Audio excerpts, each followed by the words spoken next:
আসসালামু আলাইকুম। সামনে যে জাতীয় সংসদ নির্বাচন, এই নির্বাচনে কোন দল ক্ষমতা আসলে তোমার মতে মনে হয় ভালো হবে, বাংলাদেশের মানুষ সুরক্ষিত থাকবে? হাত পাখা হাত পাখা হাত পাখা সবাই জামাত বিএনপি, তুমি হাত পাখা? কারণ আমি মাদ্রাসায় পড়ি, আলেম ওলামাদেরকে ভালোবাসি। আলেম ওই ইতিহাস সম্পর্কে আমাকে একটু বোঝাও, বা হাত পাখার প্রতিষ্ঠাতা কে ছিলেন, বা ওইটা কিভাবে কি আমরা তো আর জানি না, যদি সঠিক বলতে তুমি।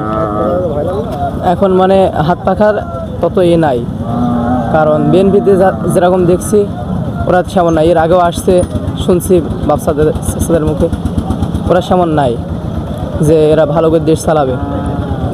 জামাতের ভালো, হ্যাঁ মনে হয়, কিন্তু এখন যেহেতু মাদ্রাসায় পড়ি, সবাই হাত পাখায়, হুজুররা সবাই, এজন্য আমি হাত পাখাই করি, হাত পাখারই ভালোবাসে। যে এখন আমার বাড়ির আশেপাশে যারা আছে তাদেরকে আমি বলছি হাত পাখাই। জামাত ইসলাম কি তোমার মনে হয় কি জামাত ইসলাম ইসলামিক দল, না হাত পাখা ইসলামিক দল? দুইটাই ভালো, দুইটাই কি ইসলামিক দল? হ্যাঁ, কিন্তু আসলে আপনারা হচ্ছে আলেমের দিক থেকে হাত পাখা ভালো। আলেমের দিকটা হাত পাখা ভালো। জি, সবাই যখন ইসলামী দল, দলের ভিতরে এত ভিন্নতা কেন? হাত পাকা তো সবাই তো ইসলামী দল, মানে জামাত ইসলাম করলে পারতো, তাহলে জামাত এরা কেন নতুন দল গঠন করলো হাত পাকা? হাত পাখা এসে এখন হাত পাখা অনেক লোক আছে, এই জন্য হয়তো বা করছে।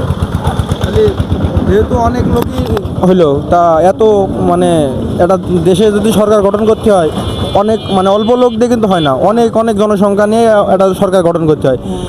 এরা হাত ফাঁকার লোক যে জামাতের সাথে মিলে যায়, তাহলে কি তোমার মতে কি ভালো হতো না? হ্যাঁ হতো, শুনছি মিলে গেছে, কি এখন আবার শুনছে না মিল হয়নি।